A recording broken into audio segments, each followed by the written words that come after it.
اور پھر یہ کلام کہتا ہے اس لیے کہ وہ تھوڑی سی ہیں اور منہ کے اندر جو دانت ہیں وہ تھوڑے سے رہ جائیں گے. اور آگے یوں مرکوم ہے کہ وہ جو کھڑکیوں سے جھانکتی ہے دھندلا جائیں گی.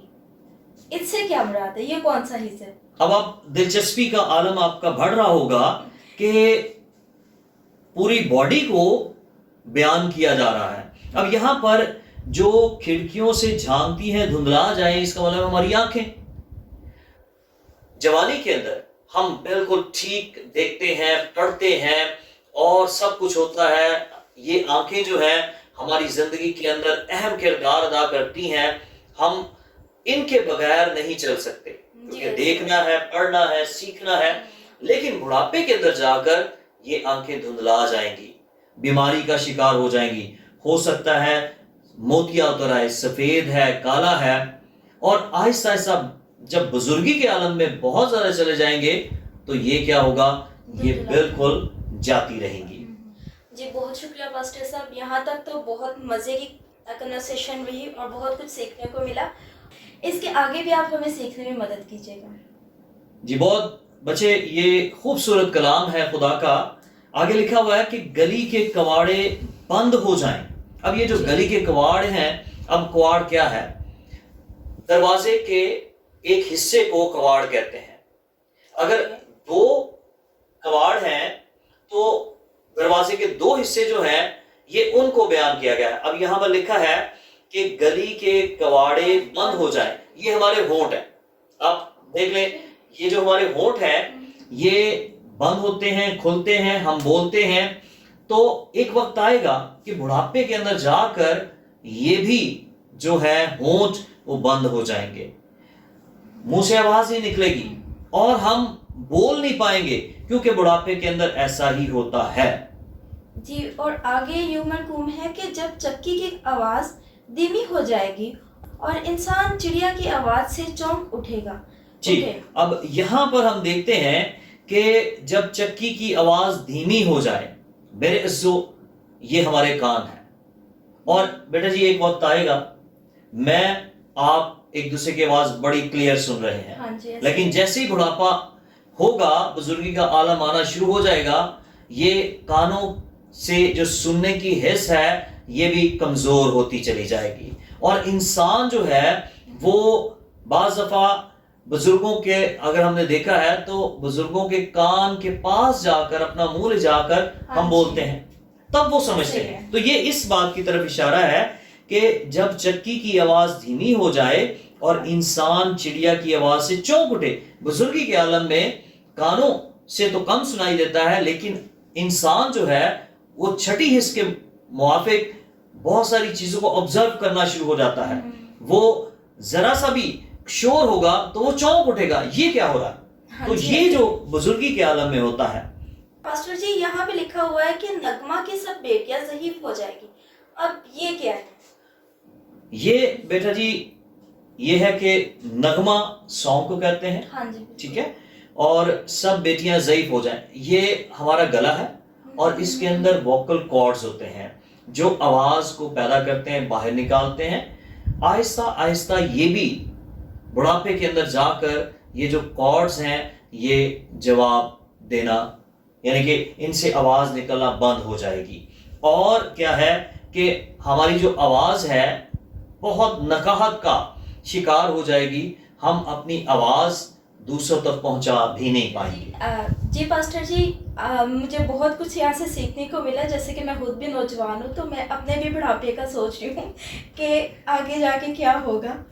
تو یہاں پہ آگے دیکھتے ہیں، بائبل مقدس میں یوں مرکوم ہے، ہاں جب وہ چڑھائی سے بھی ڈر جائیں اور دہشت راہ میں ہو. بیٹا جی یہ ہے کہ جب انسان بڑھاپے کے اندر جاتا ہے نا تو پیدل چل رہا ہوتا ہے تو وہ بڑا محتاط ہو کر قدم اٹھاتا ہے. ایسے ہے. اور یہاں پر لکھا ہے کہ ہاں جب وہ چڑھائی سے بھی ڈر جائیں، تو اس کا مطلب یہ ہے کہ وہ جب چل رہے ہیں تو ان کے رستے کے اندر کوئی بھی ایسی چیز نہ آئے جس سے وہ ٹکرائیں اور گر جائیں. اگر گرے تو پھر ان سے اٹھا نہیں جائے گا، تو پرابلم ہوگی. بزرگی کے عالم میں کیا ہے کہ انسان اگر گر گیا تو خدا نہ خواستہ بیڈ پہ لیٹ گیا تو پھر بہت بزرگوں کے لیے مشکل ہو جاتی ہے. تو یہ اس بات کی طرف اشارہ ہے. اور آگے یوں مرکوم ہے کہ بادام کے پھول نکلے اور ٹڈی ایک بوجھ معلوم ہو اور وہ خواہش مٹ جائے. ہاں جی، یہ بچے بہت سمجھنے والی بات ہے کہ بادام کے پھول نکلیں. میرے عزو، جب ہم بادام کے درخت کا مشاہدہ کرتے ہیں، اس کو دیکھتے ہیں، تو جب بادام آنا ہوتا ہے درخت کے اوپر تو پھول نکلتے ہیں.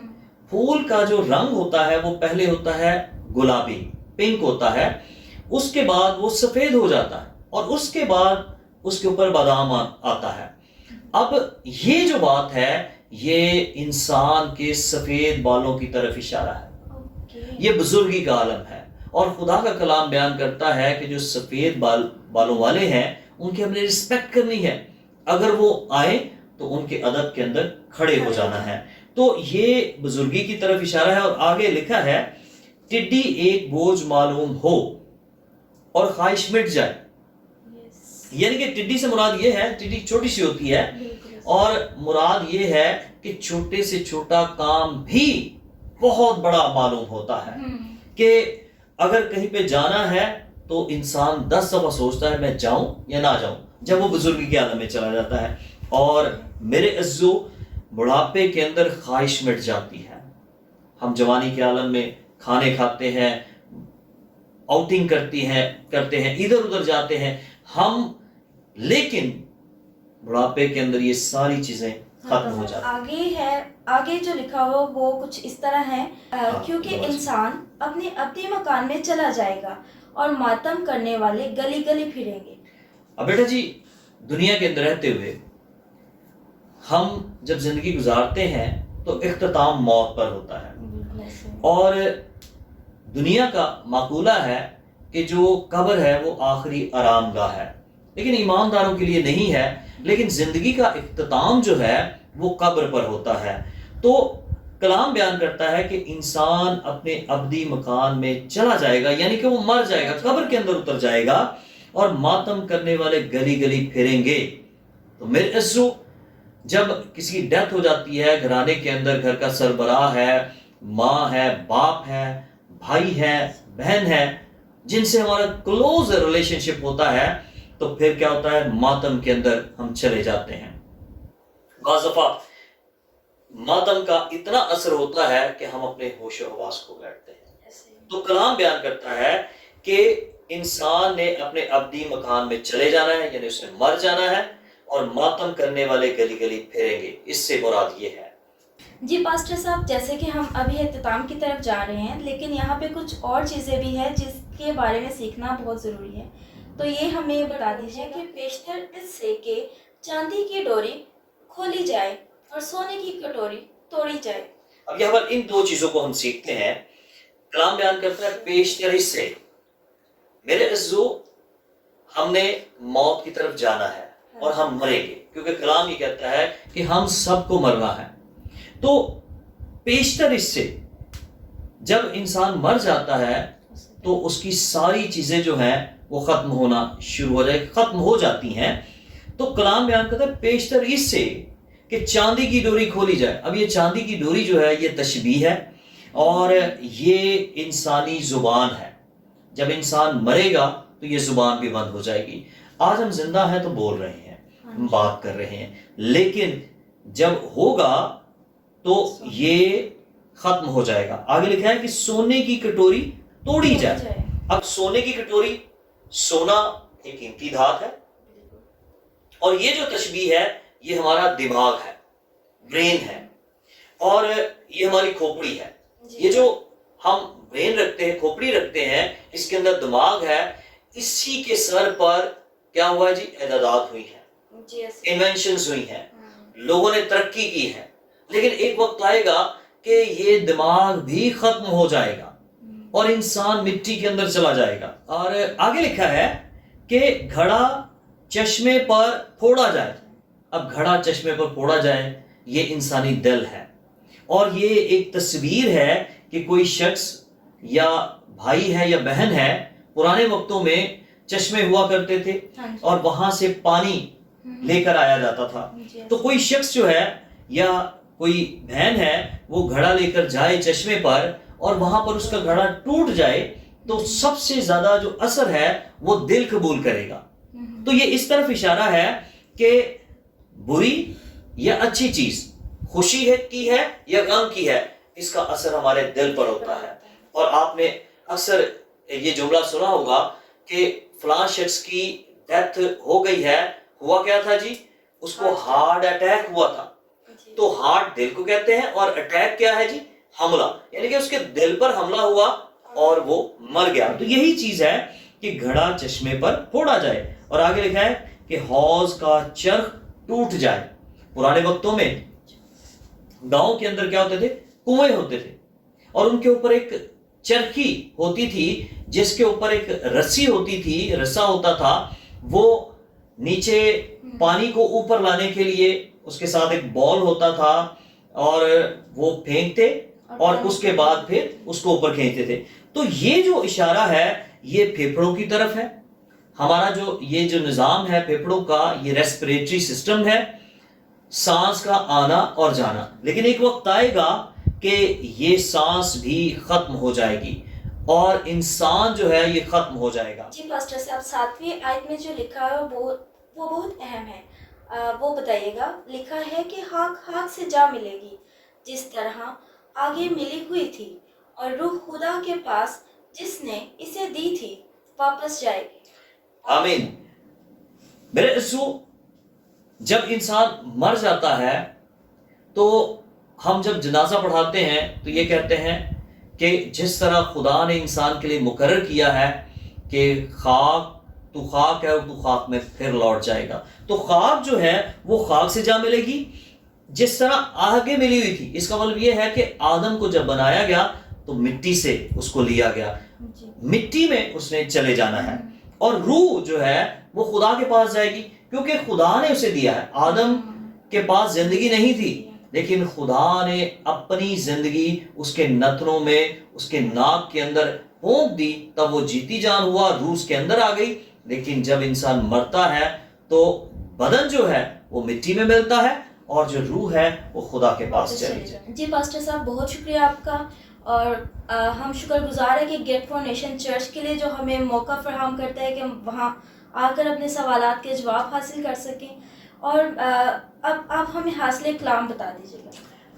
ہم پھر اسی پہلی آیت کی طرف چلیں گے اور وہاں پہ لکھا ہے، اور اپنی جوانی کے دنوں میں اپنے خالق کو یاد کر جبکہ برے دن ہنوز نہیں آئے اور وہ برس نزدیک نہیں ہوئے جن میں تو کہے گا کہ ان سے مجھے کچھ خوشی نہیں. تو میرے عزیزو، میرے نوجوان بیٹے بیٹیوں، آپ کو خدا نے اپنے کام کے لیے چنا ہے. خدا نے آپ کو اپنے لیے منتخب کیا ہے، اپنے لیے علیحدہ کیا ہے. تو ضرور ہے کہ جوانی کے دنوں میں آپ خداوند کو یاد کریں، اس کے ساتھ دل لگائیں، خدا کے گھر میں جائیں، بائبل کے ساتھ اپنا دل لگائیں. یہی آپ کی زندگی کو سنوارنے کا سبب بنے گی. اور یسوع مسیح کی طرف اپنی آنکھیں لگائیں، وہ آپ کی زندگی کے اندر نیا کام کرے گا. اور میری یہ دعا ہے اس کلام کے وسیلے سے بہت سی زندگیاں جو نوجوانی کے عالم میں ہیں وہ خداوند کے پاس آئیں اور خداوند کے ساتھ اپنا دل لگائیں. God bless you. Thank you so much.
سیکھیں گے.